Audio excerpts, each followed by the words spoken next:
And ladies and gentlemen, welcome to the most important episode of the Two Schmoes Show. I'm your host, the infamous Orion, and I am very important. I'm Cairo, and I'm very smug today. How smug are you today, Kyril?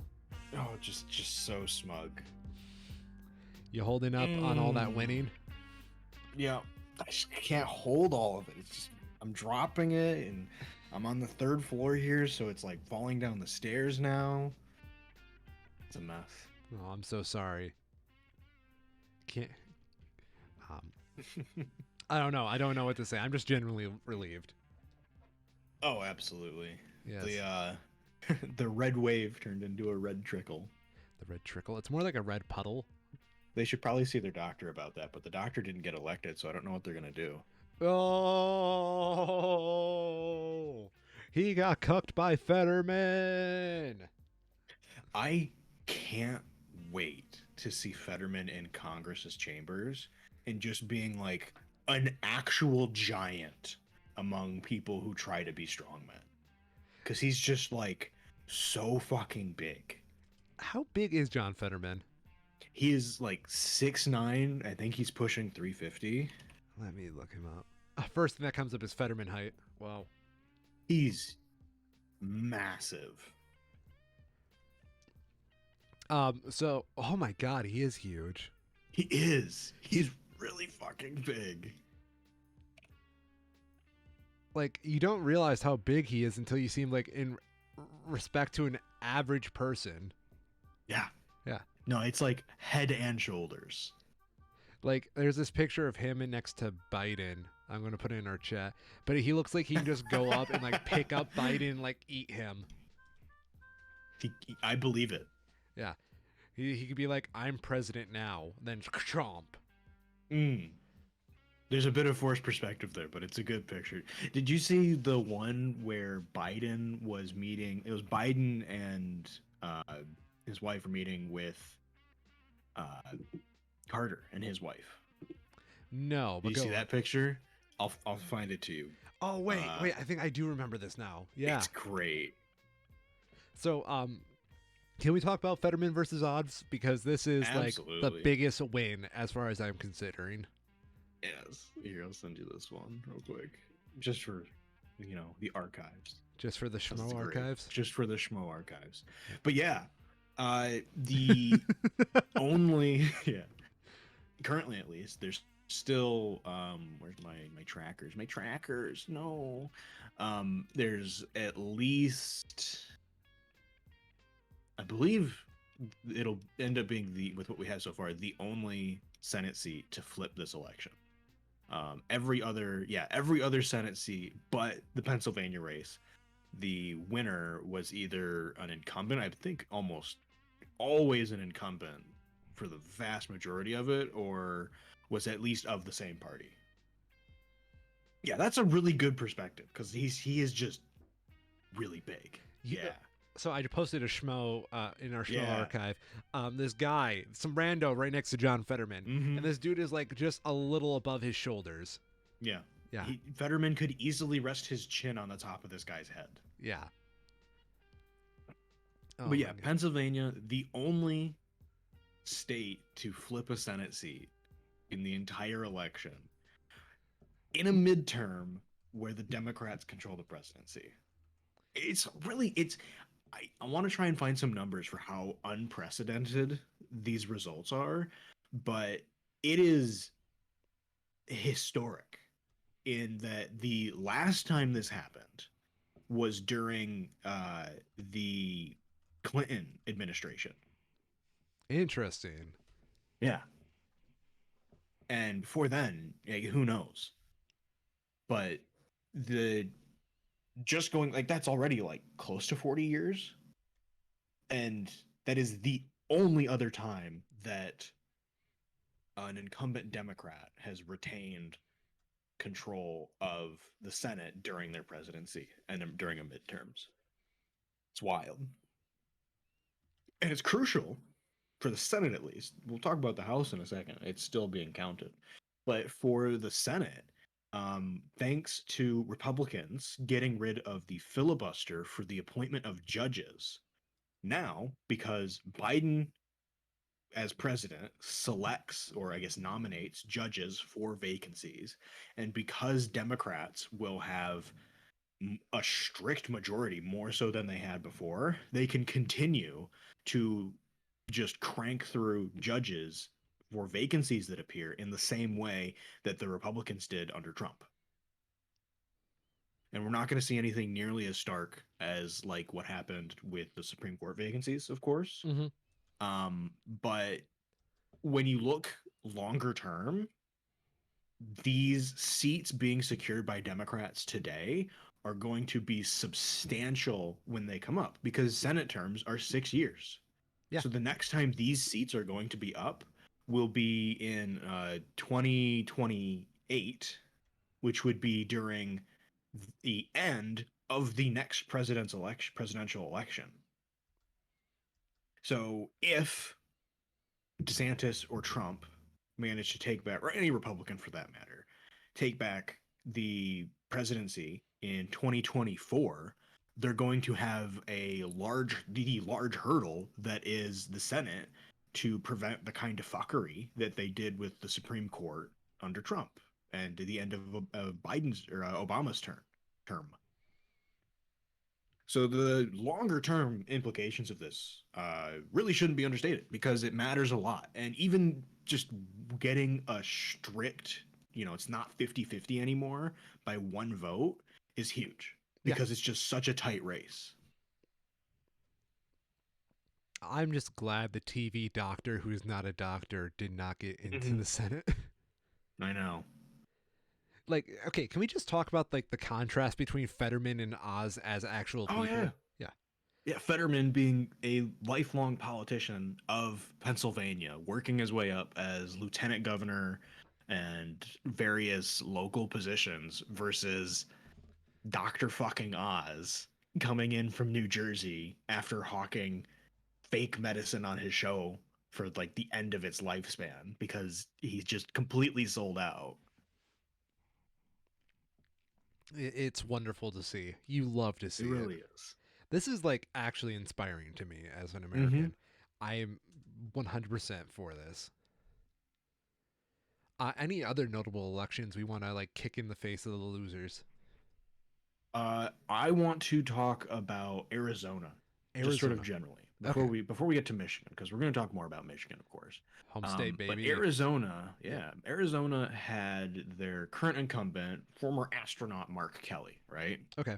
Yep. He was elected, I'm pretty sure, during a special election during 2020, where there's a vacancy in the Arizona Senate seat, and he was elected to an interim term to complete that vacancy. This was the election for the full seat for a full 6 year term. And Arizona is one of these states, similar to Michigan and Pennsylvania, that has been flipping more and more blue as time goes on.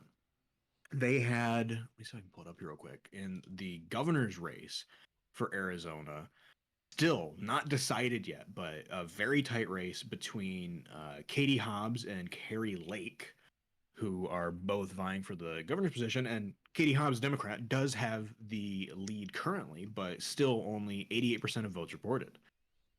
Arizona, back in 2020, was one of the sites where there was rampant misinformation about about voter fraud that was just not true, Mm-hmm. and was a large space for the stop the steal kind of rhetoric that was going on that was completely unfounded. We had in Michigan people saying to count the votes, and then in Arizona it was where they were saying to stop the count.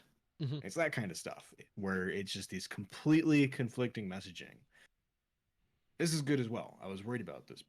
Their attorney general also on the ballot, currently leaning towards the Democratic candidate as well, but same as the governor, only about 88% of the expected vote has made its way in so far. So still room for that to change, but it is tentatively optimistic, right? Hell yeah. This is a state that was solidly red not that long ago, that is very much toss up at this point. I don't think there's. I mean, the other one that was the big news yesterday was Nevada, where they have a very tight race there as well. But the incumbent, Catherine Cortez Masto, was declared the victor late yesterday after voting just reached sort of a critical threshold where they don't believe that the challenger will be able to find enough votes to retake the lead in that election. And that's what pushed it to that 50 point. The Georgia race is going to a runoff like it did 2 years ago. It's very likely to favor Warnock at that point since he already has a solid percentage point lead over Walker. Mm-hmm. And it's mind blowing that that's not bigger.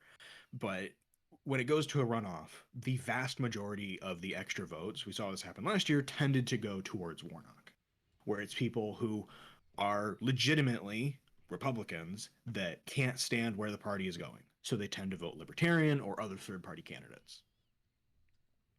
I mean, that sounds about right. Isn't that like the Mm-hmm. point of the Libertarian Party at this point? It is, yeah. And that's a position that I can totally respect, where these people have, fundamental ideological differences than what the Democratic Party stands for, but don't believe the just outright lies that the party they used to support is now trying to make mainstream. Yeah. The only other Senate seat that has yet to be decided is Alaska, where it was going to a runoff. Not really a runoff. Alaska does ranked choice. So in the first round, no single candidate had the greater than 50% of the vote. So they're going through the runoff process by eliminating the bottom vote and then retabulating it based on what people's second, third place choices were. Makes But in sense. that case, both of the top two candidates are Republican. So it's not a question of which party it'll go to, just which specific individual will be representing that party. And it would be surprising if, just knowing how the rank choice would, typically break out, it'd be very surprising if Lisa Murkowski, the incumbent, who is much more of not really a moderate, because it's still Republicans, right? Yeah. It's still very partisan, but much more towards the center than her opponent Kelly Shabaka, who is um, much more MAGA. I think that's a succinct way of putting it. So the Democratic votes that didn't go to either of them are much more likely to go to Murkowski than the other. So but that's already been decided and is being counted up for the seats that the totals that are running. Beautiful. Mm-hmm. The other side of it, which is where the red wave was expected to be, comes into the House of Representatives, where the Senate seats are statewide elections. So gerrymandering isn't a factor. The House is. And given how fucked places like Texas and Florida are with their gerrymandering, and just the historical precedents that we have where incumbent politicians in the executive tend to get less votes in the midterm due to a combination of apathy on their side because they just won and increased turnout on the other side because they're trying to take it back, right? Mm-hmm. That didn't happen though. Currently the Republicans are poised to take a majority of the House of Representatives, but it is in single digits, whereas it was anticipated to be by dozens of votes. And this is the kind of thing where if you want to, you can genuinely start reaching across the aisle. If you have a popular Democratic bill, you only need 5 Republican votes that you can put some very specific riders onto your bill for to grease the wheels, so to speak, for a small number of individuals' districts.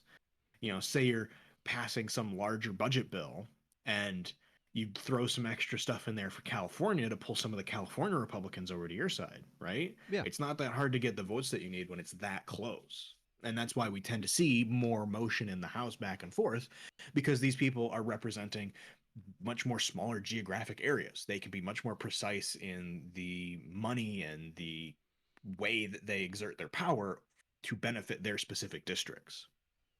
So currently, the Republicans are slated for a 7 vote lead in the House of Representatives, but a number of those races, three, they only have a lead by less than 0.5%.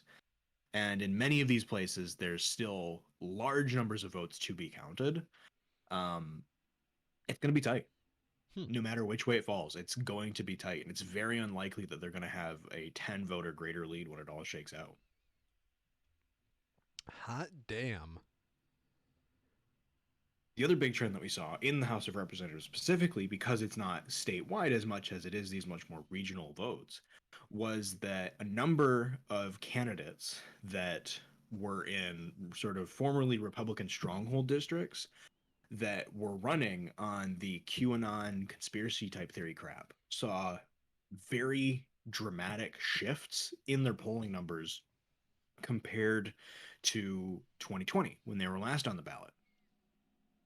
One of the more talked about examples of this has been Marjorie Taylor Greene because she's a giant piece of shit.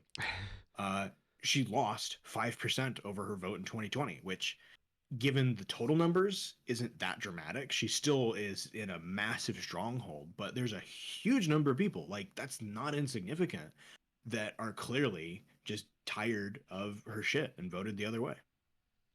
Ohio, District 9, where no incumbent was running, formerly a Republican stronghold, went plus 13 points to the Democratic candidate. These QAnon positions are just not proving favorable, and it's leading to people in the Republican side of the party at least starting to talk about whether Trump is the right direction for the party to proceed when it comes to 2024. We have Boebert, who is another incumbent in a very tight race against Democratic opposition. She won that in 2020 by 8% and is currently down to about 0.25% difference. And it could go either way still. It's very much unknown. They're probably going to have to go through and do recounts just to make sure that they haven't messed it up. I believe Colorado, which is that region, has specific laws where they trigger recounts if it's within a certain margin. A lot of places have that. Arizona did in particular. That's why it took so long in 2020 for their results to come in, because they had laws that triggered that said you have to recount these districts because they're so close. Mm-hmm. Yeah. It is exciting. To me, the whole QAnon thing always kind of felt like a fad. It was a dangerous fad, very scary fad. But Yeah. after January 6th, it kind of dawned on me that unless they saw like actual results that the whole world was out to get them, Yep. um, it probably wasn't going to stick around that much. Yep. No, very true. Um, and that seems to be the general consensus that is being shown by these sort of doubting conservative media personalities. Yeah. Particularly Candace Owens was in the news lately because, of course, she is, where she was publicly questioning whether it was the right move to remain with Trump. And the important thing to consider with all of this as it comes out, because it likely will, the Republican National Party in general has made it very clear that their preference would be with someone like Florida's Governor DeSantis over someone like Trump. That's not a secret, and it's not a surprise. They want somebody that's able to sort of carry that fringe sort of conspiracy vote while also still towing less of a cult of personality, if that makes sense. DeSantis was hard on the COVID regulations by not basically doing anything, Mm-hmm. uh, while still holding more traditional conservative talking points. I think DeSantis would more than likely be a good choice for them just because Mhm. of like the throwback to the good old days of before we were getting all Yep. flabbergasted. That's They their problem, though. yeah. He probably would be, but because Trump is a cult of personality, Yeah. I don't see large numbers of people ever voting for anyone else. I don't think Right? so either. I mean, the problem with Trump is like Because it's Trump is so, only in it for Trump, yeah. right? Well, he's also like a binary of like a person. You're either with him or against him. There's no like Mm-hmm. real gray area with him Yeah. because of how polarizing he can be. Oh yeah. And as long as he's still allowed to keep sending out messages on Truth Social, Like that's the only way that I see a non-Trump candidate have a snowball's chance in hell in 2024 is if Trump is in some sort of position like jail where he physically is unable to communicate with his base. Mm-hmm. Other than that, it, it's a divided party. Yes, it And is. we see how that goes, you know? Trump was unpopular in 2020. And if it's still Trump, that's going to be the same in 2024, ideally.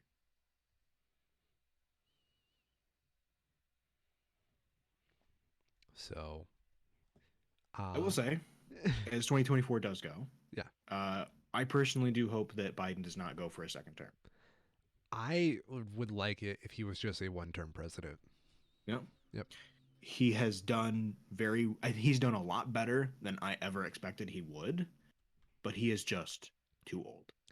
I He does not effectively represent the interests of the people, and he's started to do a good job of adopting some of those interests, but I'm hoping that that will serve more to lay the groundwork for a democratic platform rather than his platform specifically.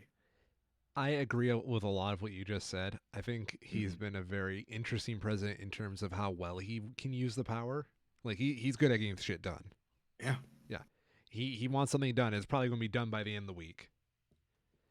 Um and I do agree that I think he stands for a very, this is going to sound very hypocritical, but like a conservative democratic stance.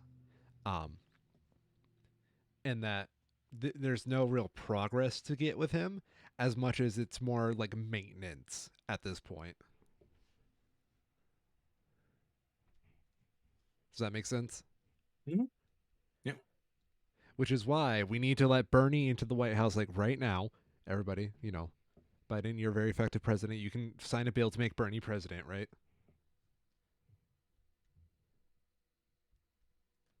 No, the joke's not landing. Um, Bernie would be, I don't know. Bernie's getting old. He's old. Bernie needs to go like the Walt Disney route and just like be cryogenically frozen until we can make him live forever, and then bring him back. Because I'm going to be genuinely sad when we don't have Bernie Sanders in politics anymore.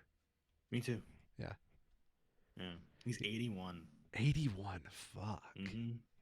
He doesn't show it. He's really fucking spry, but we've seen how the presidency takes attacks on people to their physical, to their literal health, Yeah. right? Yep. And I would not trust someone at his age. I wouldn't trust someone at, it's the same problem with Biden, right? That's Yep. how old Biden's 79. He'll be over 80 by 2024. Yeah. It's too fucking old. They Too don't they fucking. are not representative of the country. The average age is like in the 30s and 40s. There's too detached from where the average person is in their life. Even just from the perspective of being like a grandparent. That's not where the vast majority of people are in their life. Their interests aren't representative of the majority.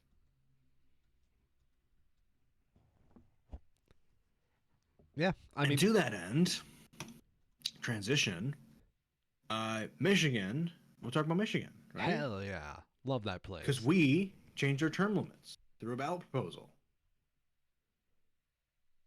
I actually had to pull up because this one, proposal one, passed by the most overwhelming majority because it's the kind of thing that is just sort of intuitively favorable, right?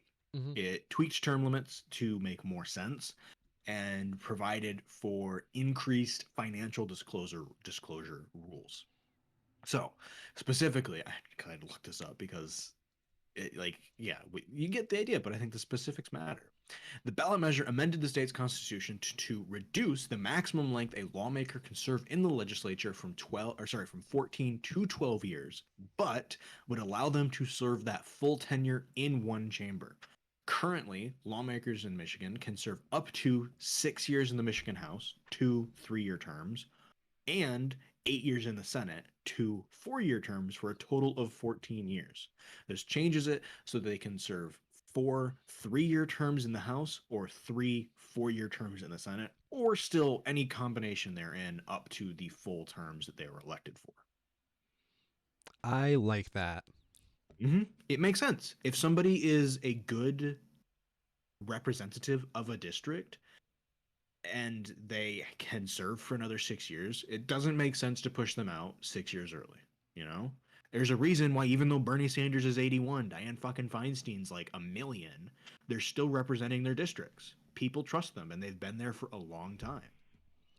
I wish there was more of a revolving door system in politics because of that, but you're right. It's hard to say, right? Yeah, Because we have that. It's just the revolving door to companies instead of the different areas of it. And ideally, it is supposed to work that way, but lower down the chain, right? People start in their 20s and 30s in local elections, work their way up through more state legislature positions, and by the time, if you're a lifelong politician, you're in your 50s, your 60s, you would be expected to proceed into federal positions as you continue to, actually interact with the people in your community, learn what their problems are, and learn how you can represent them. Having somebody just go straight like zero all the way up to uh, the federal legislature can be effective, but if you do that and you don't understand the people that you're meant to represent, you're not going to be popular because you don't represent them when you're supposed to. And there's always, outliers for it. Alexandria Ocasio Cortez has done a phenomenal job coming sort of out of nowhere to be very representative of her base, of the people that are in her communities. And you have people like Bernie Sanders who've been doing it for decades and are still able to keep on top of things, even as things change around them. But I think it's important to remember that they are outliers. They're not the norm. unfortunately. Yeah. So the same proposal one would also require state lawmakers, the governor, the secretary of state, and the state attorney general to disclose certain financial information, including descriptions of assets, sources of all forms of income, descriptions of liabilities, positions held outside their elected office, arrangements regarding future employment, continuing benefits from former employers other than the state, and payments and gifts received from lobbyists. Again, the kind of thing that makes sense, but having it, and there are current rules that amount to similar, but I don't believe they're in the Constitution in that form. No, I don't believe they are either. You know, and that would change that. Um, Second one is Proposal Two. So this is a coalition of voting rights groups seeking to amend the state constitution to do a number of things. I'm really glad that this one passed because one thing that I've heard from a lot of people, older people particularly, that I interact with in my sort of communities, is that they aren't against things like early voting, but for whatever reason, they just really don't trust voting by mail, Wired. which I don't get, Yeah. but it seems to be something that they hold earnestly. And a substantial provision of Proposal 2 allows for 9 days of early voting, which will allow those individuals to vote early, which is just less hassle on election day itself if they choose to.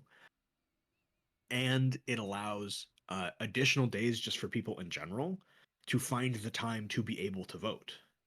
I think mail-in voting and mail-in voting uh, fixes that for a large part of people, but laziness is a thing, right? Mm-hmm. If you're already out running errands on the Saturday before election day, and you see a voting place, you might be more likely to just stop in and vote then because you're already out versus having to make an additional stops on your way home or on your way into work to try to do it. If you don't think about it, right, it is a way to get non-voters more likely to vote, and it should be good for that. I agree. I think Yeah, we need to just find a way to make voting as convenient as possible to get more people in on it. Because, absolutely. can I tell you a story about a friend of mine? Please. This is a real story about this election period, and I feel bad for him that this happened to him. Election day this year, he was supposed to have the day off. Kind of took it off so he can make sure he can get to a poll office to make his vote and whatnot. A week before this, the employer, who was a former employer of mine, so this is why he told me about this, decided to make a emergency meeting for all management and staff like at this place. It was like a grocery store chain, so they had people from all over Michigan come to this one meeting in the middle of Grand Rapids to discuss management there. And my friend, who had all these plans set up for election, voting on the election, got told last minute that he qualified to have to come to this meeting, um, that they only announced like a week before. So effectively, he got dragged to this meeting spot that they did not tell him the actual date. I'm sorry, not the actual time period, like start to end time and whatnot. And it essentially ran him until 11 a.m. in the day to 8 p.m. at night, 9 hour meeting. And because of that, he wasn't able to vote, which I think is absolute horseshit. Yeah, That that sounds like borderline illegal. I'd have to look into the specific state laws, but I'm pretty sure you can't do that. I don't know. I thought it was like the biggest bullshit ever. I'm like, if Yeah. they gave you any like heads up, you could have obviously gone and like done a Well, mail-in right. vote. But Like even if you have a specific schedule for that day that would allow you to vote at the end of your workday, I don't believe by law, I have to look it up, of course, but I'm pretty sure that there's provisions that say that you can't just arbitrarily change someone's work schedule in a way that would prevent them from being able to vote, yeah, I even still if they had a chance beforehand and they didn't do it. yeah. There's a lot to that story that really fucks with me a little bit, but Yeah. overall, I think it's pretty shitty that we have appointment style voting as like the only go-to that's like super easy. And it's not even that easy. It's appointment, so you already have to plan around it.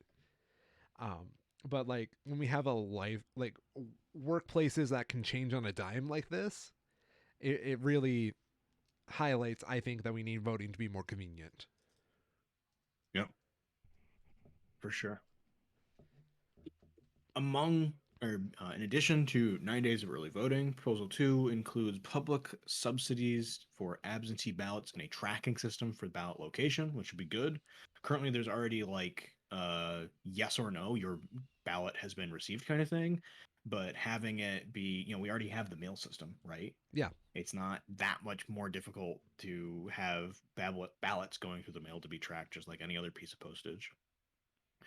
Continues to allow registered voters with a state ID to sign an affidavit attesting to their identity. So again, that's good. You don't need a state ID to vote necessarily. Not everyone drives, not everyone has a driver's license. Allow public sources and charities to fund elections subject to disclosure rules. Allows voters to register for absentee ballots for all future elections, which is really important. And that'll change actually in my area where you can automatically receive the form to receive the ballot, but you don't automatically receive the ballot itself, which is really dumb, but it's the way that they had to work around the rules before. So going forward, that should change where, in Kalamazoo County here, and presumably for the whole state, because it's a constitutional amendment, you can choose to just automatically receive a mail in ballot as soon as it's available. Requires ballot drop boxes for every 15,000 voters in a municipality. Awesome. Establishes that post election audits can only be conducted by state and local officials. And require canvass boards to only certify election results based on the official vote counts. So you can't have rogue election officials like they tried to fucking do in 2020, where they just don't accept the vote or they try to fuck around with it and delay it. So, all I'm good stuff. I'm really glad we're being proactive about this shit. Mhm. And most of all, I think, Prop 3, the Reproductive Freedom for All proposal. Measure amends the state constitution to make reproductive freedom a right, repealing decades old law that makes abortion a felony. The law was set to take effect after the U.S. Supreme Court last month struck down Roe v. Wade, but a Michigan judge issued an injunction blocking the state law from being enforced.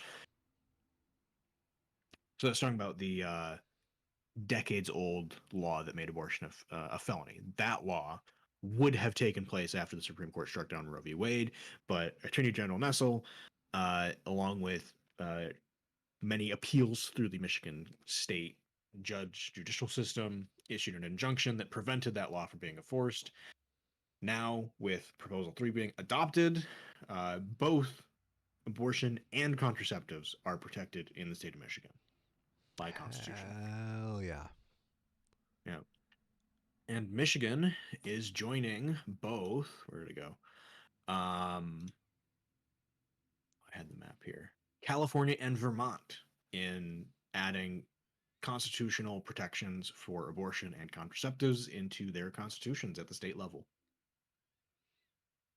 It's awesome. Notably, all ballot measures that were put forward for abortion measures Mm-hmm. were resulted in a pro-abortion result. Kentucky specifically had a measure that was seeking to ban abortion constitutionally, and it did not pass. So it's consistent with everything we know up to this point, but it doesn't hurt that we got to hear it again.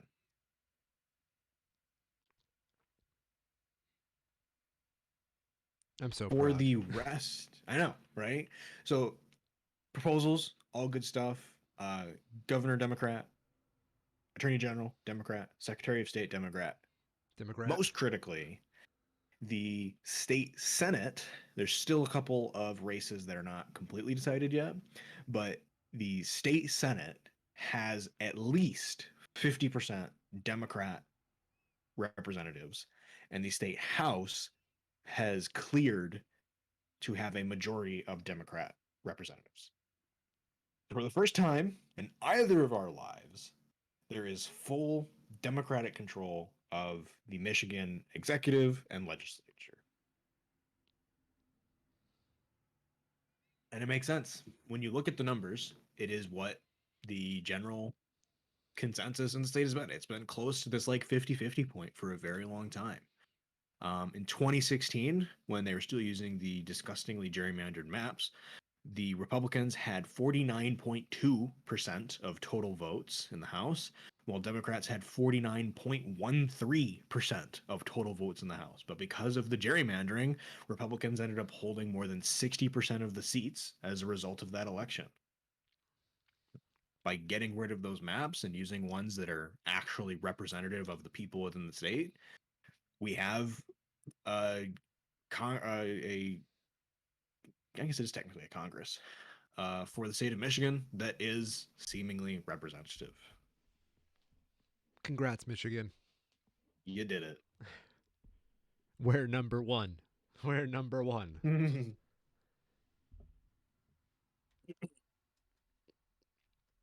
So, did we ever talk about Tudor Dixon on our show? Not so much. No, I mean, like, I really didn't want to give her like a Mm-hmm. platform, but like, And we won't have to. I just want to talk about how fucking weird it was that we did have her as a candidate.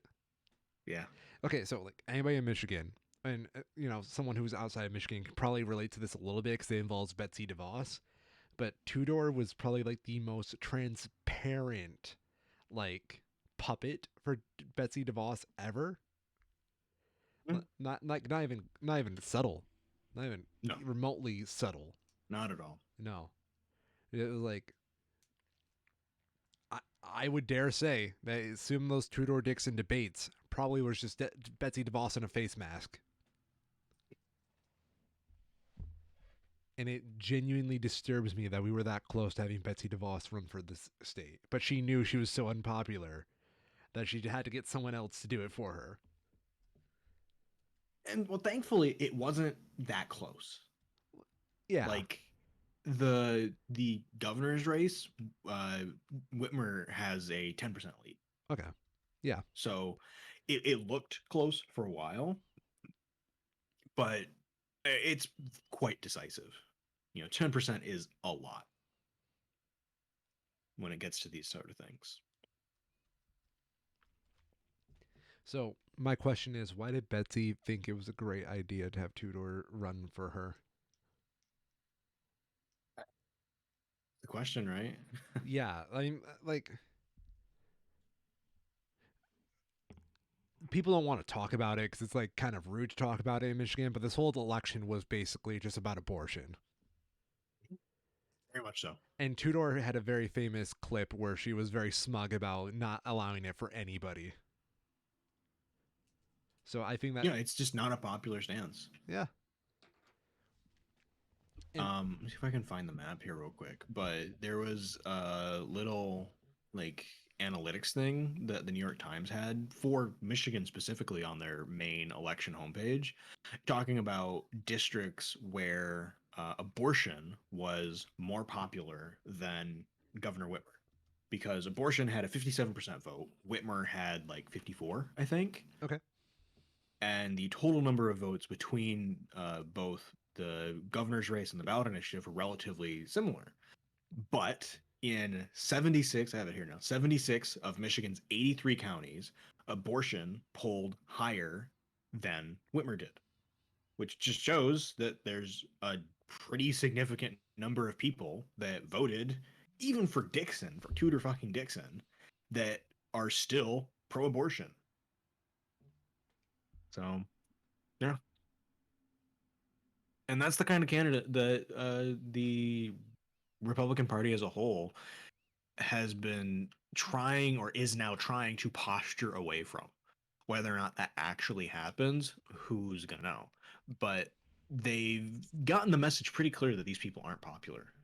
That QAnon is not. It is called a conspiracy theory and not common knowledge for a reason. I am very curious on the political careers for the QAnon professional, well, not professionals, politicians as they are right now, and like what the ticking time bomb is on them. Yeah. Yeah.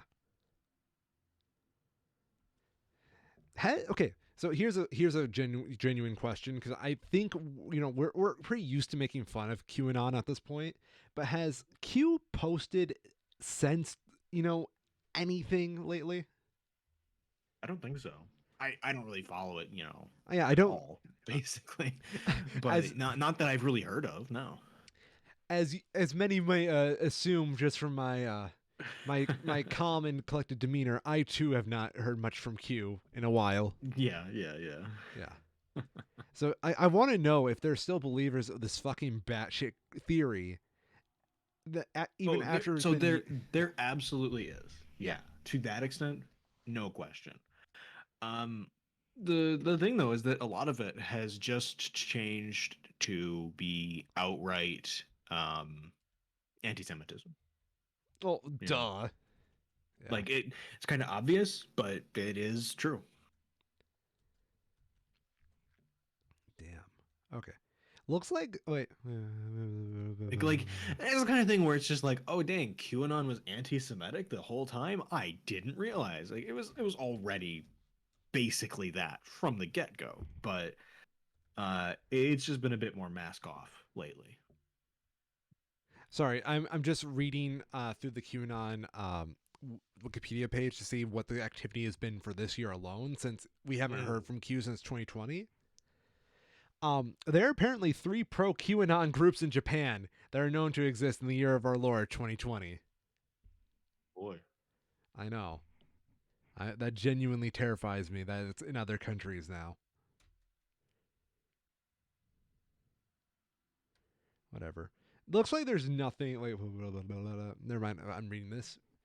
On June 24th, 2022, Q or someone who possesses their details posted on 8kun after an 18-month hiatus. The post claimed that Cassidy Hutchinson, who testified at the 6th public hearing of the January 6th attack, was involved in a plot to disparage Trump. That's about it.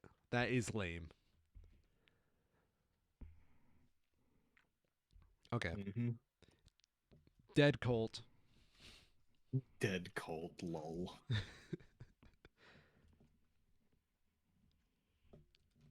Oh shit, that actually reminds me. I mean, I'm making a meme about it because it's like the dead game lol thing. But Yeah. my game of choice, Rainbow Six Siege, actually had some good news this week. Oh, is that also why you're smug? Yeah, like actually, it was like not even from like a gameplay thing. I'll see if I can find it. I think I retweeted it actually. But we'll get to that later. because I want to talk about Twitter first. It's funny because I was about to like go into a what's the word I'm looking for segue into Twitter, Yeah. because a part of this QAnon page says that QAnon followers are actually like super happy that Elon took over Twitter, which They I are. guess somebody has to be. I'm sure they were devastated 5 hours later to find out when they said the N word, they all got banned. I mean, Elon's not even happy he took over Twitter. He's not. I actually saw, and full, I don't mean to like bash anybody or something like that, but I was watching some podcasts that were talking about this and being like, well, he's got hundreds of billions of dollars left in his personal wealth. Why would he care about this? It's not that big of a financial burden for him. And I feel like that kind of perspective is not correct because Elon, in particular, I have no doubt, went through with this purely out of ego and nothing else. It's the only reason he decided to actually buy Twitter was because his ego wouldn't let him do anything else. And he does have he alleges that he has the capital assets to be able to afford the loans to do it. Um, the problem though is that while he is disgustingly wealthy to start with, hundreds of billions of dollars, through the direct results of his actions in doing this Twitter deal, his personal wealth hasn't just gone down by the 44 billion that he spent to buy it. The actual underlying assets that are his wealth, which is primarily Tesla stock, has also massively become devalued. That does not surprise me. If I can find it. Yeah, year to date, Tesla stock is half of what it was at the start of the year. Tesla. Tesla. Because Tesla. he had to sell billions of dollars in his Tesla stock in order to fund his purchase of Twitter. And because half, even beyond that, half of his loans are valuated based on the Tesla stock that he has, it is basically a debt being levied against the value of the company, for lack of any other way to put it. It's gotten to the point where Tesla shareholders have filed a lawsuit against him because they believe he's mismanaging the company because of his Twitter bullshit. I'll see if I can find an article on that. But the gist of it is that uh, when Elon was putting in a request to basically buy more of Tesla stock at a reduced price, the Tesla board approved it under the condition that Elon would be directly involved with Tesla's operations to the end of the company's greater benefit. So even though Elon is taking over an even larger share of the company at a reduced price, it's going to benefit all of the shareholders for him to do this. That was the gist of the agreement. That didn't happen, of course.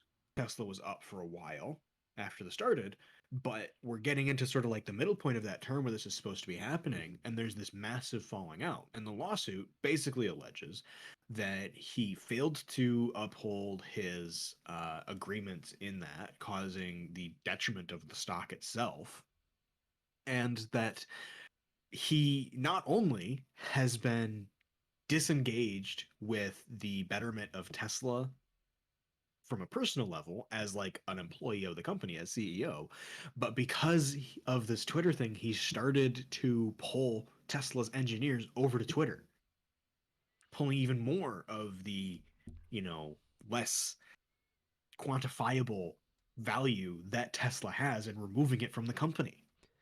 I want to know why he thought that was a good idea, by the way. Like, I would argue yeah. that it is because he is been in a position surrounded by yes men for so long where the people around him are there to listen to his awful ideas and say, yes, we'll do that. And then be a sort of filter to cut out the bad ones before they actually get anywhere. You know, for every think about Cybertruck, right? Yeah. So the big demonstration that they had that everybody laughed at was the shatterproof windows that immediately shattered. Okay? Imagine though, in practice, having a car with windows that don't shatter. I mean, as long as you What do you don't. do if you end up in a lake? You're not opening the door. Chiral. Hear me out, right?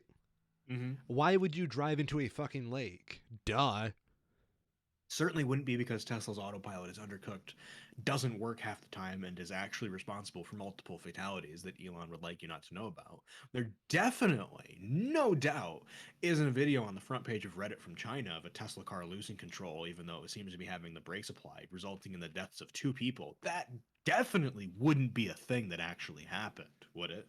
Holy shit, man. That was so well rehearsed. No. Here's the thing, right? And I'm going to defend this the best way possible. You Mm-hmm. see, Elon is the smartest man on earth because he has the most money on earth, you know? Of Makes course, sense, that's right? how it works. Yeah. Yeah, that's how everything works. The person Money with the is a most money is the most smart. meritocracy. Don't you know that already? So, we who are smart will go hang out with Elon because he is also smart. Because only smart people appreciate other smart people. Fact. So, Yes. us who are smart consumers will buy from the smart guy, meaning that we, the smart consumers, are also smart drivers since he is a smart car manufacturer. And with his smart It's in the cars, name. They're yeah, called smart cars. yeah, exactly. With his smart cars with smart drivers in there, we will not get into the lakes, thus not needing shattering windows. So, checkmate, Chiral. Yes. If you are a dumb person and you drive a Tesla, well, that's just a health risk on your part, my friend. You're not wrong. It is not good for your health to have your car end up in a lake. You know who said that? Said Confucius. that. Smart guy. He really is smart. You know who taught Confucius? Who's that? Elon Musk. Oh, should have known. Yeah, you should have known. Uh, yeah, but let's talk about we're going to talk about Twitter though, not Tesla. But, easy targets. Um, Twitter rolled out their $8 a month verification service, and it went totally smoothly. There's nothing to talk about. Let's go to the next topic. Yeah, absolutely. What could have gone wrong? People who were already verified certainly wouldn't use that to turn their accounts into parody accounts to allegedly cause companies such as Eli Lilly Pharmaceuticals to have their stock price drop by 8%. That wouldn't happen, would it? No. No, No. that couldn't possibly happen. It certainly wouldn't result in Elon Musk turning off Twitter Blue subscription services a day after it launched. No. That couldn't be it. It certainly wouldn't be people who had paid for Twitter verification services just to be banned, planning on a mass sort of exodus by means of chargebacks on the credit cards that they used to make that purchase. People actually did that. Oh, they will be. And That's a justifiably so. They paid $8 a month. yeah. They didn't break the terms of service by what they were doing, and they were deprived of being able to use the service for. If Yeah. I paid $8 a month to make a parody account and I got banned, you damn well believe I'm going to get a chargeback for that.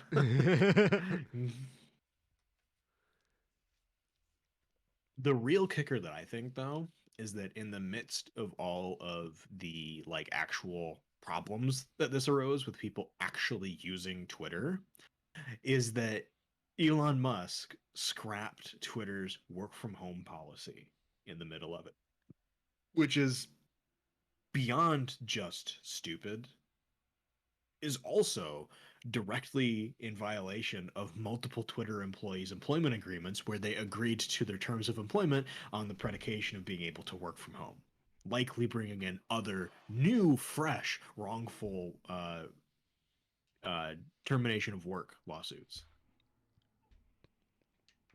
Okay, so what you don't understand is actually this is part of a multi-layered chess scheme of Elon's. Mm-hmm. Yes. I can't explain it to you because I'm not smart enough to understand it, but I assure you that's how it works.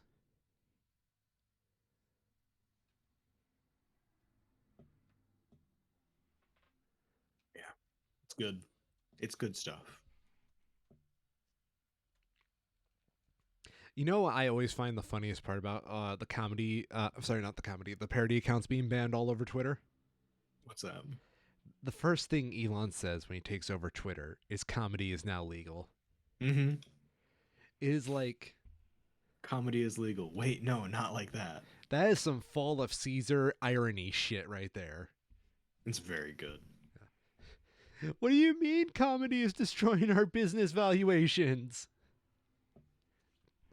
Even after that, he, because it was like, because he can't keep a story straight to save his life, right? Yeah.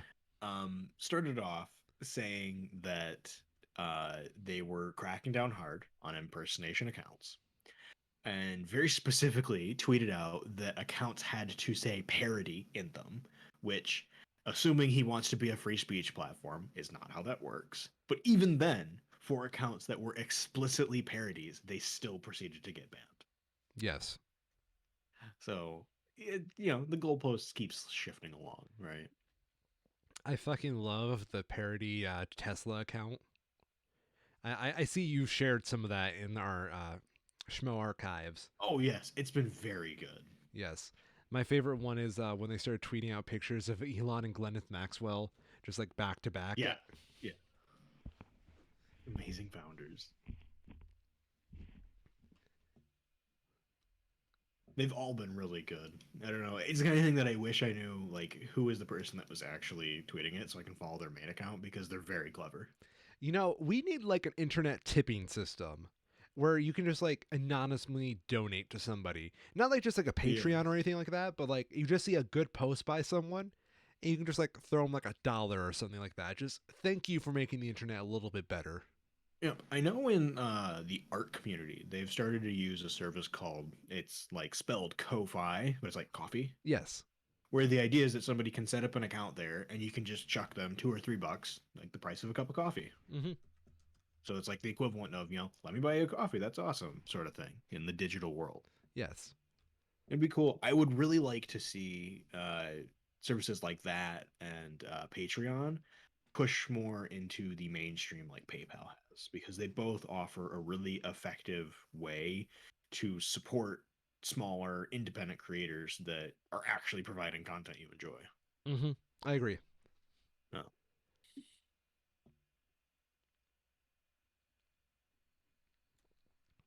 One of the more controversial pieces that I can't find, the exact details around it are murky, but I've been able to confirm that this did actually happen.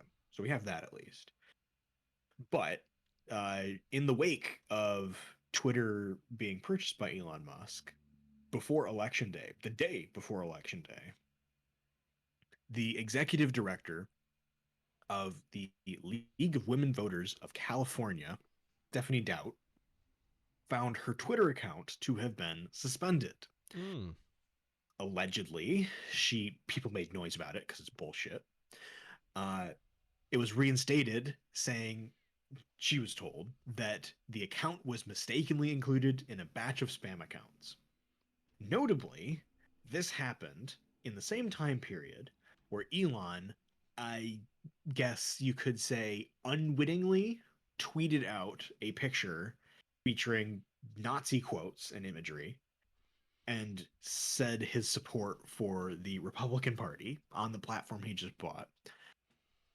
So it is suspect, to say the least. And it's bullshit that it happened in the first place. How did Uh, Elon mistakenly put up Nazi shit? I'll see if I can find it. It was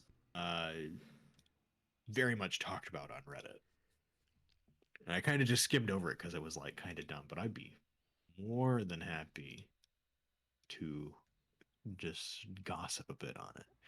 One of the other things was that there's an MIT report that Twitter allegedly lost 1 million users since Elon took over, and then he did the exact same thing that Twitter has been doing that he was critical of them for, the initial thing here, where somebody said you're losing people, and then he tweeted out their internal numbers that uh, he took issue with before because they couldn't be verified externally. So it's just, yeah, it's good. It's good stuff. Elon hurt himself in Where, confusion. yeah, truly.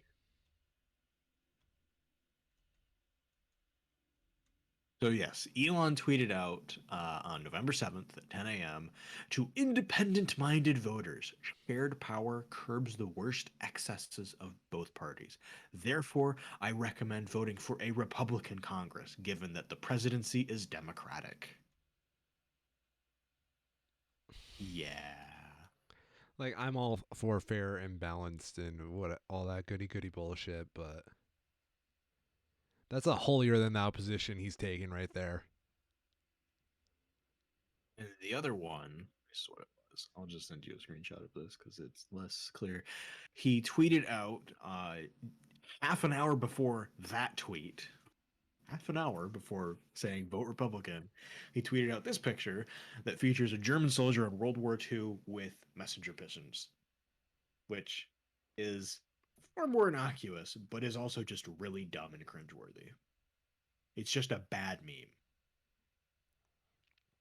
But Chiral, he's got he got the unread messages thing on that Twitter has on there.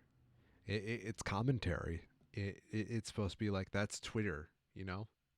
That Twitter for old people. Don't you know?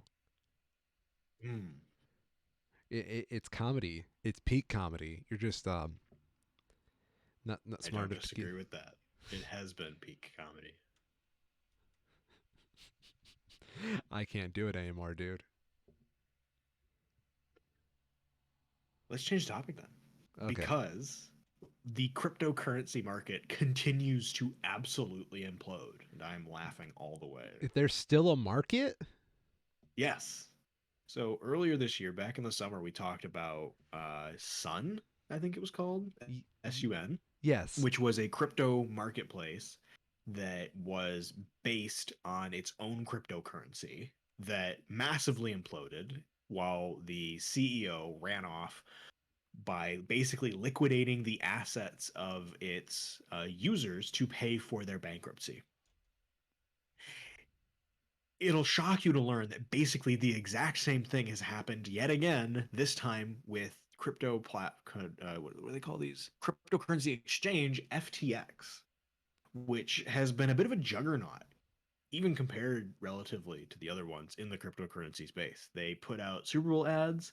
They bought a licensing deal with the esports team, Team Solomid, to incorporate FTX into their name. So now, in all of their publicity for like the last 9 months, they've not been TSM, it's TSM FTX. And it's been very dumb and looks like garbage. But that seems to be coming to a change as the FTX is reporting to have. All right, let me get the details here. So the company is imploding and basically going into bankruptcy, right? Okay. Yep. Much of this is not yet been confirmed by FTX themselves, just because they're not saying a whole lot in general. But according to multiple reports from people within the company reporting anonymously and users of the platform, at least $1 billion in investor assets appear to be missing, and at least $10 billion in client funds were transferred from FTX to Alameda Research, a hedge fund that the owner of FTX also owns. So the gist of this is that as the cryptocurrency that was underlying this exchange, FTX, collapsed, the owner transferred the financial holdings of multiple users, lots of them, of course, into $10 billion to a different enterprise that he also already owned. And while that was happening, billions of dollars are missing. There's reports of at least two hacks that occurred, one to the tune of $370 million, another for $473 million. It is a gigantic shit show, all culminating in the company filing for bankruptcy protections.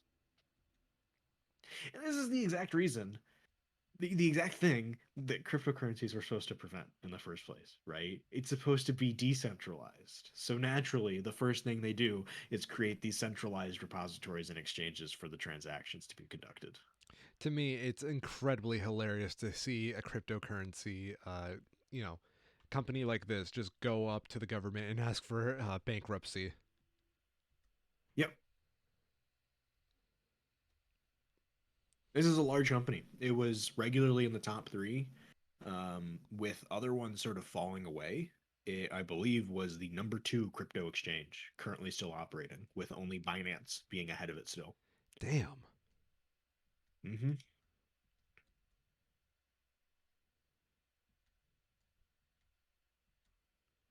Some good stuff. We truly live in a very special time. See if I can find this. Here we go. In an interview with Bloomberg on Saturday, U.S. Treasury Secretary Janet Yellen said that the FTS fiasco confirmed her view that cryptocurrency needs, quote, very careful regulation. Continuing, it shows the weakness of this entire sector. The notion that you could use the deposits of customers of an exchange and lend them to to a separate enterprise that you control to do leveraged, risky investments, that's something that shouldn't be allowed. Yellen added, at least it's not deeply integrated with our banking sector and, at this point, doesn't pose broader threats to financial stability. At this point, At this point, because this is something that she personally has been very strongly against and has been pushing back on. I know that on the financial sector, there's tons of people that want to basically start to use cryptocurrency like the stock market and put it into like retirement accounts and these high risk accounts. And it's all some flavor of a grift. There's no point to do it. You would not put assets that are this high risk in a long term retirement account. Excuse me, because it doesn't make sense. Right? You don't put penny stocks in a retirement account for the same reason. It's just nonsense to do something like that. And Yellen is spot on here that, yeah, this is the exact reason why they haven't allowed that to happen in the first place, because these things just keep exploding on themselves. it's really sad. Mm-hmm. And funny. It's like watching a train crash like once a week. Yep. Before we get to movie releases, I do have the Rainbow Six story here that I wanted to share because it is a great example. So just as a preface, video games as a whole are experiencing for online video games uh, huge amounts of cheaters lately that make the game just kind of miserable for everyone to play. Right? Mm-hmm. It is vocal in the first person shooter spaces, but it is not unique to them. That is just one of the places where the uh, multiplayer elements, along with the massive publicity of people, becoming streamers and stuff on the backs of doing well in those, sort of comes to a head. But this is a problem industry wide where cheating is becoming much harder both to combat and detect, and is a real issue that doesn't have a simple solution. Do you trust these companies enough to give them full access to your computer? Most people don't, and that's why certain implementations of anti-cheat, like what Valorant has, are pushed back against strongly by a lot of users. And this comes to what the Rainbow Six Siege development team seemed to have implemented recently. And it's a clever solution to a problem rather than a more complicated answer to it. The gist of it is that rather than just building a stronger anti cheat, they have developed a system within their code that changes the unique build of Rainbow Six every 2 hours. What? Meaning that every 2 hours, the gameplay itself doesn't change, Yeah. but the things like IDs and the specific code that hackers are trying to interact with does. And the result is that every 2 hours, they have to play a cat and mouse game to try and update their cheats to work again with Rainbow Six. That sounds exhausting. It's done automatically, though. It's not like a manual process. No, I mean, yeah, I'm more referring But to like the perspective of the cheaters. oh, absolutely. Yeah. That's the great thing. Whenever there's a really good sort of innovation in the anti-cheat space like this, there's a flood of comments from these cheating like forums where people are talking about it. And it's just excellent to see the defeat that these people experience when they realize the hurdle that they're going to have to overcome to beat this. I, So I, Rainbow Six has a massive cheating problem, to be honest. It is most prevalent at like the higher ranks because if you're having an aimbot, you're gonna get to a high rank pretty quickly. But you can't get to the high rank without cheating your way through the lower ones first. So if this works long term, I'm all for it. And it seems like it's a good idea. It's a clever solution rather than something that's just more complicated. I would just, I don't know, man. I I would simply not cheat. Yeah, there's like, I wouldn't even call that a hurdle. The point of a hurdle is you can jump over it, and once you've jumped over Yeah. it, it's jumped over. This is like a fucking treadmill. And I don't know about you, but I can't run forever. Can you run forever? Nope. No, as long as that treadmill is plugged in, it will run forever. Holy shit.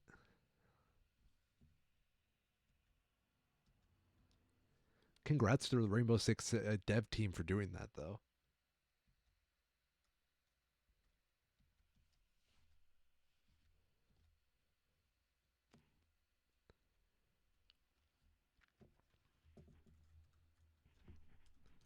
Anything else that you would like to talk about before movies? Nope. That's all I have. Okay. We can get into the major release of the week, And what is that, probably Mr. even the Cairo? year. Spirited, Oh, the Christmas Carol remake featuring Will Ferrell and Ryan Reynolds. yes, We're past absolutely. Halloween. We're in Christmas now. It's all Christmas all the time. You should Yes. know this. What the fuck is Thanksgiving? Who cares? I'm Yeah. pretty sure Thanksgiving happened weeks ago. I have it on good authority from a number of Canadians that it's already happened, and I just missed it. Mm. Damn Canadians not sharing their holiday with us. How dare they?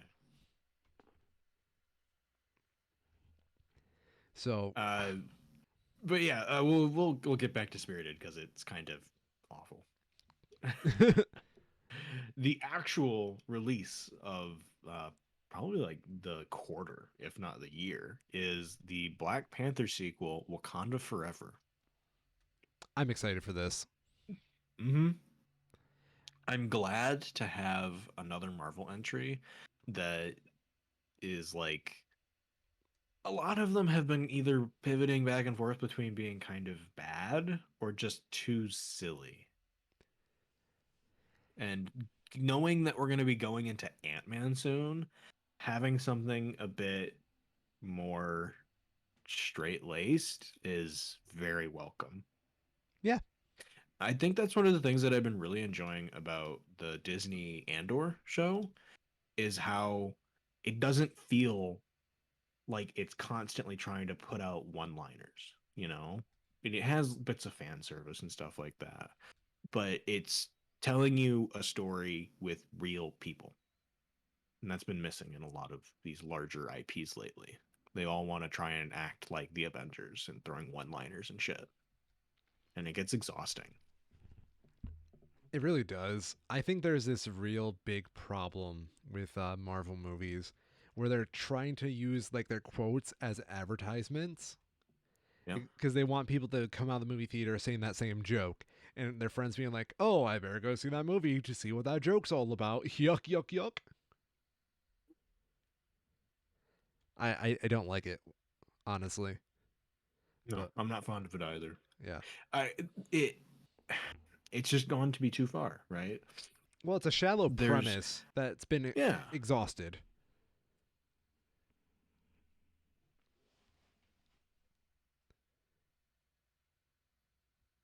So, have It's you doing well. what?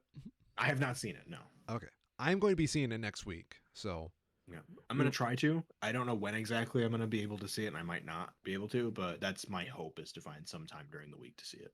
I need to go see my Freaky Fish Man. Mhm. Yes. How are the reviews for it? Have you seen anything like that? Overwhelmingly positive so far. Good. What were your thoughts on the first Black Panther? Because I don't think we've ever talked about that one. No, we didn't really. That was kind of in between when we were doing switching between radio and the podcast form. It is good. You know, it wasn't. It had the problem of coming out close to Civil War, which I thought was much more entertaining and showed much stronger motivation for Black Panther, Chadwick Boseman's character. But Black Panther itself was still very good for just being the sort of introductory superhero movie. This is who the person is. These are their sort of character traits kind of thing. It was good, but I wouldn't put it even in like maybe not even top 10. Mm. It would be kind of on that bubble spot. I just remember I'll say really quick, I will say what it represents is much more important than the final product of what it is. good answer. To be honest, And the Black Panther character is good. It was really nice to see that more developed in the other movies as and that's always the thing with the Marvel series that works really well is you see the team ups, how they interact with each other, how these larger than life personalities react when they're not the biggest person in the room. my I think Black Panther, T'Challa as a character, and the whole you know civilization of Wakanda, um, Hmm. it suffers from what I call Doctor Strange syndrome, where it's really cool to have in a movie. It's just when you have something this unique and fanciful, you need to develop it a lot faster, and you need to like Yes. really build it up more and more in its own solo project. That much like the Doctor Strange movies, we're going to something that's out of the tradition of like the main Marvel like setting, that you need to do a lot more legwork in those movies to make it work better. Yeah. Yeah. One thing that I'm going to be really interested to see in the new one here that they haven't really addressed effectively yet is how they are going to develop the inevitable, like, because it's a shared universe, right? Yeah. All the things that are happening in one of these stories have happened or are going to happen in the others. There is no singular isolated incident really, and we've not effectively seen the sort of ripples of the other stories carrying over. We Yet. had that for a while because it all was culminating into uh, Thanos and Infinity War and Endgame. But in the wake of that, they've tried to keep the stakes up, but it feels like they are failing to retain that same level of connectedness while they're doing it. I like that analysis as well. Yeah, because like you had Doctor Strange in Homecoming, Mm-hmm. right? Or not Homecoming. Multiverse of The Madness. multiverse. No, no, no. The latest Spider-Man. Yeah. No Way Um, Home. No Way Home. Yes, thank you. Doctor Strange is in that because they're in New York, and then we're getting the Doctor Strange movie after that that starts in New York, but Spider-Man is nowhere to be found. Mm-hmm. Right? Like there's that kind of disconnect sort of through the whole MCU now, where because there's not an overarching sort of vision to guide it all, it's scattered. Like fucking Eternals had a giant goddamn robot jump up out of the ocean, and then a second robot zorp in from outer space and fucking spirited away five people, and no one's talked about it. Um, I know not a lot of people actually saw Eternals, but it did happen. And the kind of shit that happened in it is impossible to ignore, but they're trying to do just that. yeah. So I want that to be started to fixed. And I don't trust that they're going to necessarily do that, but I want them to.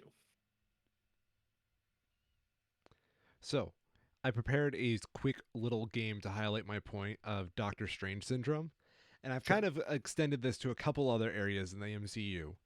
And I am going to show you a generic landscape photo of an MCU location, and I'm going to ask you if you can name what that location is. Okay. Okay, you ready? Yes. Okay. Name the location. Number one. So it is Yes, a on monitor one. yes. That is Asgard. Are you locking that in as Asgard? Yes. Okay.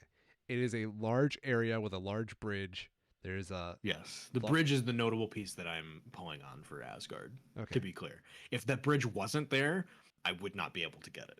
I I wouldn't even have a guess. when you blow up the photo, you can see the bridge a little bit better in detail. Yes, that is Yes. Asgard.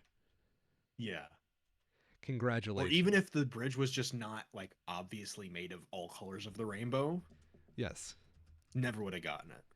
Although I will say it is cool to see the main, I just never noticed it before, how they have the shapes of the main sort of tower there cut to look like an organ. Yeah, isn't that kind of cool? Yeah, I never realized that. Okay. Let me see what we can get for the next city.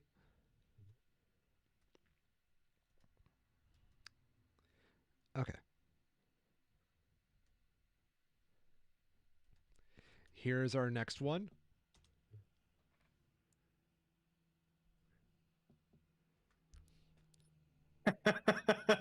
Okay. What is it? Is it not the same? Yes, it's Asgard again. I just wanted to see if I can trick you. Oh, okay. I was like, wait a minute. Hold up. Wait a minute. This looks similar. Okay. Let me see if I can get a good one for you. Would have been a good switch though if it wasn't. Okay. Sorry, I'm waiting for the system to give me this one.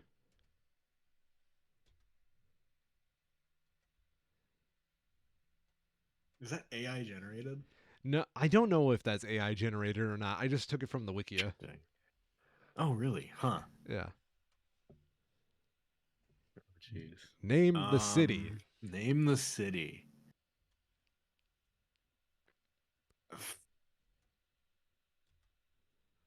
I would guess Wakanda, but Y- only because that's a complete guess. uh, Like there's text I don't recognize and it's clearly got peoples around. But yeah. That is Wakanda. Okay. Congratulations. Yes. Context clues. Okay.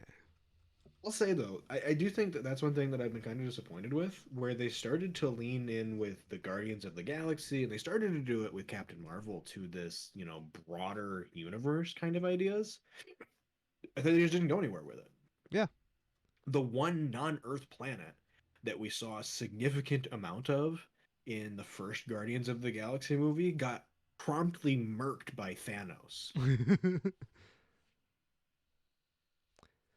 Name the city. Um,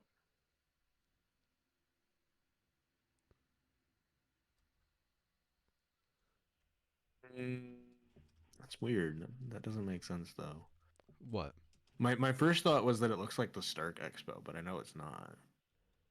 Cause there's like a giant like at looking thing in the fucking middle. I have no idea. That is Xander City, the first Oh, it city is. Okay, okay, yeah.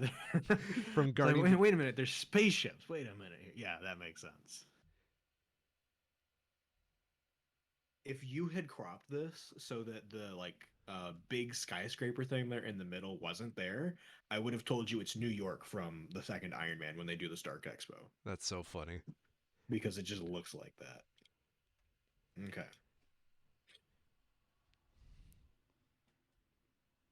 Name the city. No idea what its name is. I know this is I'm only knowing this because of the stadium there that it's the place the trash place from Ragnarok. Congratulations. But yeah, only because it's just like landmark. If it was cropped, again, no idea. Yeah. I so that's what I think is kind of the problem with these Marvel cities is that Mm-hmm. unless you see like the landmark, it is a little hard to tell where you're at. Mm-hmm. I think that Yep. might be an unfair criticism, but Well, I will I still don't hold think that. so. They pivoted from being Earth centric to this broader universe and now multiverse. And with Ant Man, they're going into the ideas of like, big and small universes or whatever. Um, and they're not doing the legwork to really develop these places the way that they need to for characterization, right? Like, the only reason that Ragnarok is even even notable, and it's not even a fucking place anymore, right? It got blown up. Half these places don't exist anymore.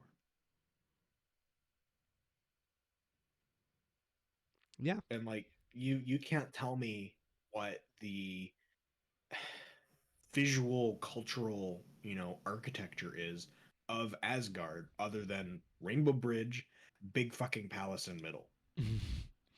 You see, Past that, there's no cohesion. They haven't done enough to show us that planet, that city in any real detail. yeah. My I'll hope say I do sorry. because I assume that the Wakanda picture is from the most recent film, the sequel here. That is actually concept art, I believe. Concept art. Okay. I would love to see something like this because this shows you culture. It's not it's the only one that's not a big aerial overhead shot showing you landmarks. It's showing you people, it's showing you shops, it's showing you their language, how they interact with the world around them. They have public transport. That tells you a lot about who they are as a people, that they have developed something to move large amounts of people through the masses of the city efficiently. This tells you about the people, whereas the fucking trash planet is just colorful piles of buildings. Who knows anything about that? You know what? The only notable part of it is the big bowl where Thor fought Hulk and the weird tower that Jeff Goldblum lives in. Jeff Goldblum Trump Towers. Basically. I am kind of curious on how much Wakanda bus fare is. It would probably be free, honestly. You think so? I mean, they are Yeah. pretty But advanced. but they have taxes that support it. Fair enough. I can live with that. Yeah. I'm sorry. I just love the silliness of that idea.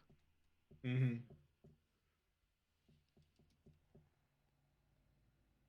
One thing that I am seeing in the reviews for it is that there is the evergreen Marvel question of why is it this long?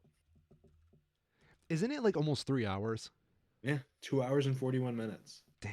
Because Namor, dude. You had to give them more screen time. Look at my boy. I am so proud of seeing Namor on the screen like this. I've been so excited. And I love the Aztec redesign they gave him. Aztec Weeb. Redesign. Oh, Reed. Okay, yes. I was like, wait, is he like cosplaying or something? That's Namor. That's problematic. No, don't do that.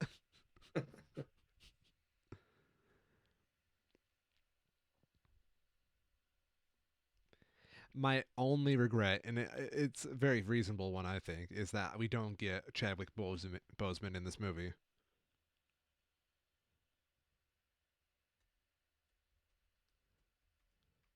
Mm-hmm.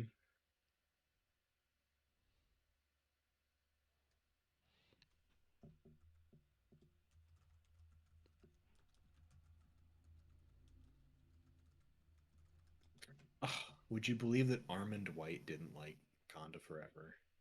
Armin White? Armand White, yeah. Mr. White does not like the Wakanda Forever movie. No, Wow. Mm. Mm-hmm. didn't like Black Adam either. What a shame.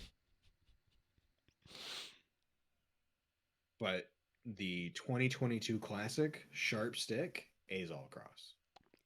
Damn.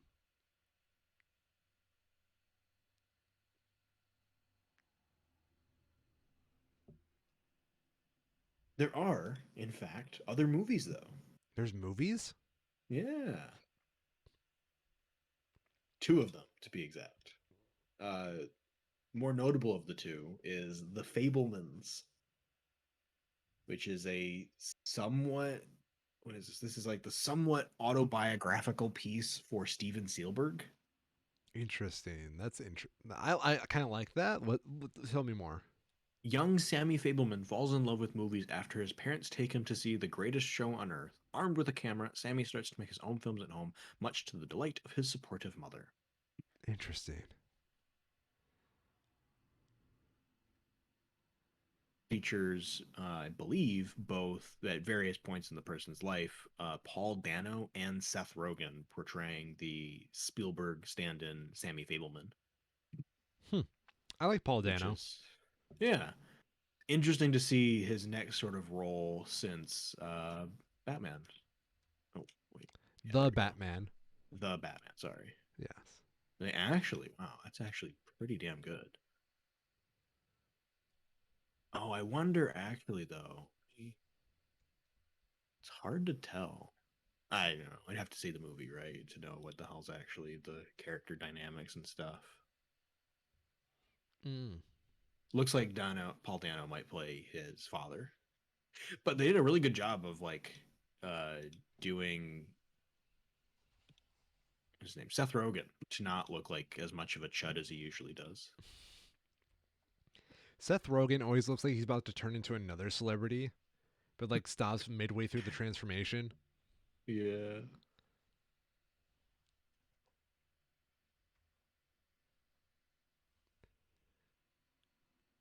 Anything else of note? Spirited, of course. We gotta talk about Spirited. I'm not wanting to talk about It's got a Spirited. 100% audience score. No way.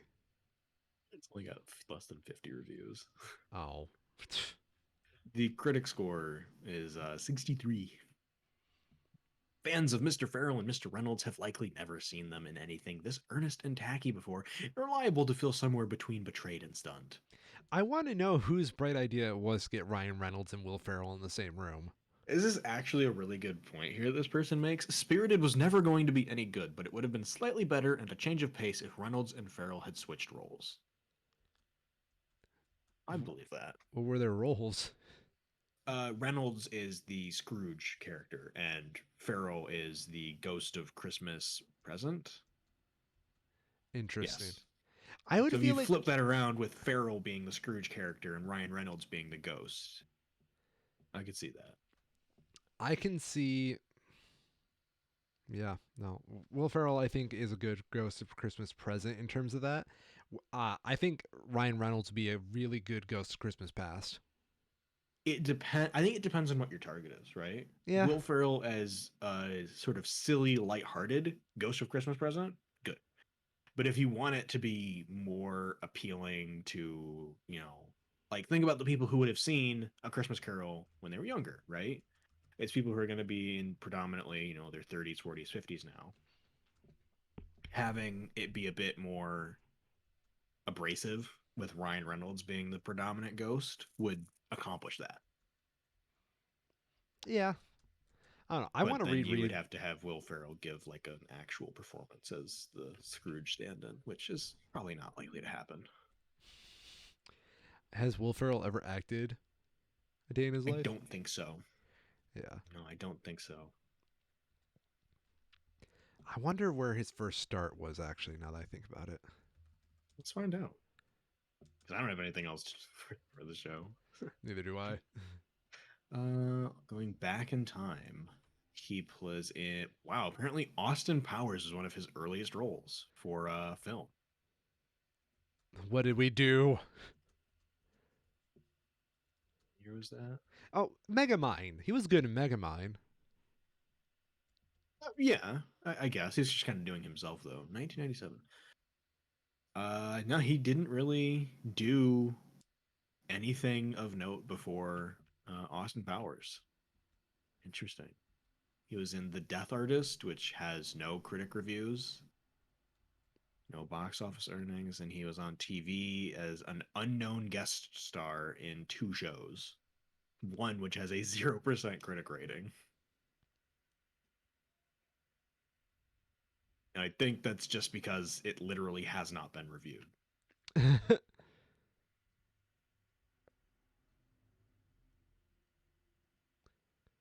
I'm trying to like read through his early life to see if he has parents in the show business. Hey, that's really weird. I have to, like, because that doesn't make sense. He's Do you 55 and he started his career 25 years ago when he was 30, out of nowhere into a blockbuster. Where did he come from?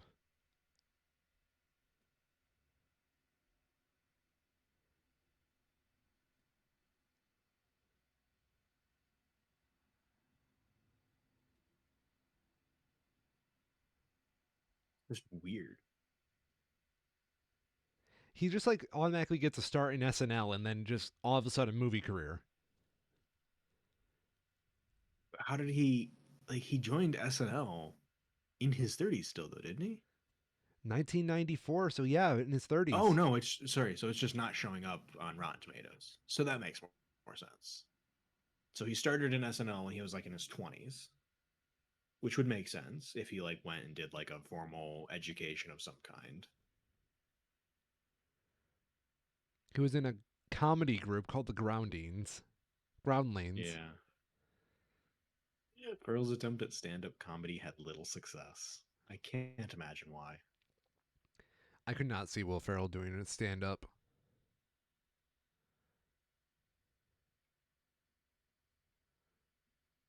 Have you ever thought about doing stand up? No. No, Oh, I wouldn't do well at it, I don't think. Just improv in general just doesn't feel like it would be my thing. really? Yeah. That's what we fucking do on this show. I refuse to acknowledge that as truth. Okay. You're probably right. We're going to do an improv exercise right here, my friend. I refuse. Too bad. It's going to make great content. Okay, questions only. It's an easy improv game for beginners. First, the group decides the scenario. Then participants must act out the scene, speaking only in questions. You can turn this exercise into a competition by deducting points or striking players out for hesitating or answering the statements. The game continues for a set amount of time until the scenario ends naturally or until the last player remains.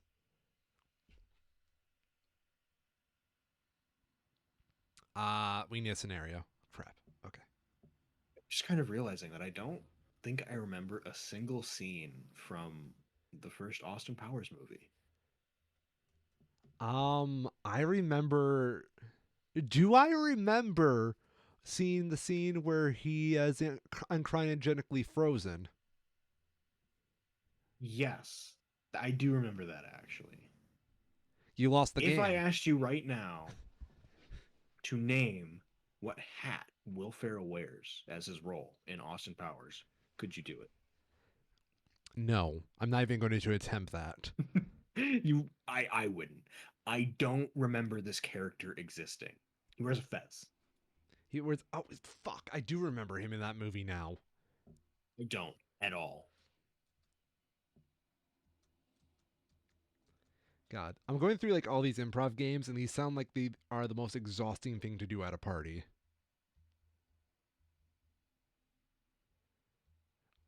We're not doing these. I have standards. I appreciate it. You're welcome. Oh no, okay. Will Ferrell bought somebody off at Rotten Tomatoes. Why do you say that? You know how if you look at their like actor page, it has their highest rated and lowest rated thing? Yeah. His lowest rated says not available.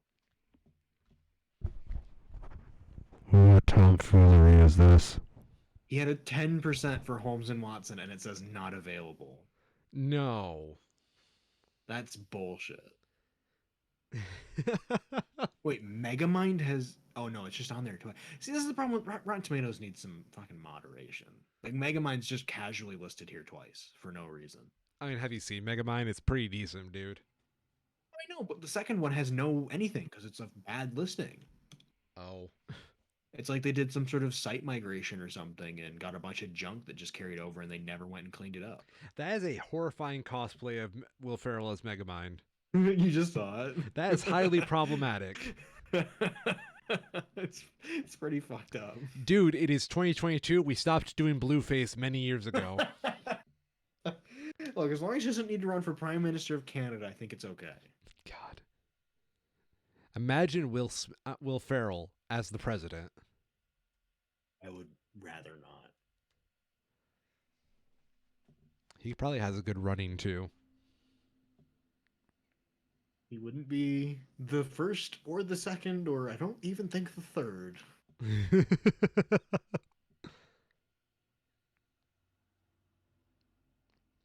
Will Ferrell with Vice President John C. Reilly. See, I at least marginally respect John C. Reilly. I've seen him act, and I know he can. He just chooses not to. You're not wrong. I don't know if that's better or not, but Sisters Brothers. It's a good movie. More people need to see it. Sisters Brothers. Let's see here. A Western. And they made it in like 2018, which is why it isn't very popular because who the hell is watching a Western in 2018? Oh my god, he is literally the first person on there. Wow. He is. He's the main, like, he and Joaquin Phoenix are the brothers of the last name sisters. And they're the leads in this movie. And it's genuinely good. What the fuck? Jake Gyllenhaal's in this? Yeah. I do not know how to feel about this. 87% on Rotten Tomatoes. It's decent. It's Hell way yeah. better than it has any right to be. It has this great opening scene where it cuts open to nighttime on like the western plains with a house, and you know it's a dark course. There's no lights or anything. It's the fucking 1800s. And it just cuts open to this pitch black with the crack of these old revolvers firing out as there's some obvious firefight happening at this place. And it's just for such a kind of slow, nothing really happens kind of movie because it's a Western. It's a really good way of like immediately engaging with it because it's just like, oh shit, what's happening here? Nice. And it looks good. I'm actually curious. Is it? One sec. YouTube has started to do this thing where there's a bunch of movies. Yes, you can watch The Sisters Brothers for free on YouTube. After you finish this episode of the podcast. After you finish this episode of the podcast. Not right now. Yeah. But yeah, YouTube started to do this thing where there's a bunch of movies that they're just dumping for free on it. That's awesome. We should do a movie commentary on some of these.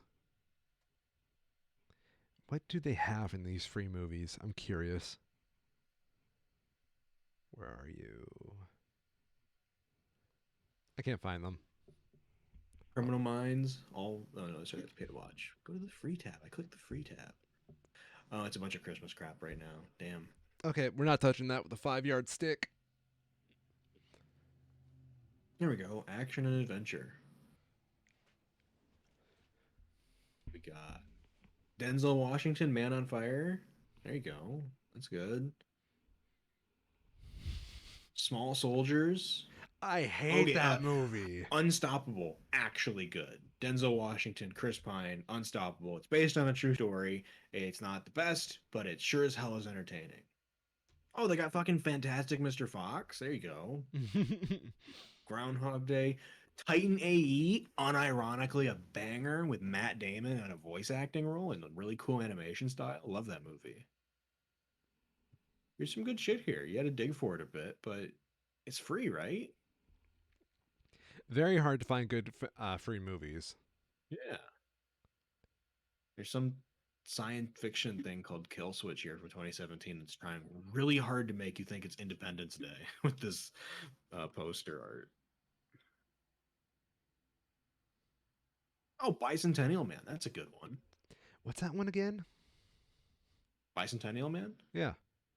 God, Robin Williams plays a robot, basically, that has been around for 200 years. Let me see if I can just find like a synopsis.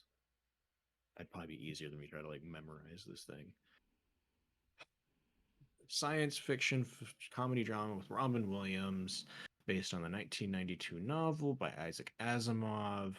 The plot explores humanity, slavery, prejudice, maturity, intellectual. It's not really. It's not just going to give me like a simple plot synopsis. Richard Martin buys a gift, a new NDR-114 robot. Product is named Andrew, played by Robin Williams, by the youngest of the family's children. Bicentennial Man follows the life and times of Andrew, a robot purchased as a household appliance programmed to perform menial tasks. As Andrew begins to experience emotions and creative thought, the Martin family soon discovers that they don't have an ordinary robot. Hmm. It apparently did not do super well, but I don't know. I like mediocre sci-fi stuff, so maybe that's why I like it. Sci-fi is good no matter like if a good sci-fi concept can make any Mm-hmm. mediocre like sci-fi movie worth watching. Yeah, good sci-fi makes you think, Yeah. even if it's like otherwise. They got Any speed. If you don't like sci-fi, they got speed. And with that, ladies and gentlemen, we're playing off for today. Thank you. Play me off, John. We really need to get a John. Dude, Okay, well, I'm the Mr. Ryan. I've been a Schmo. I'm Got Erland. I've been a schmo. And I am not fucking watching Speed.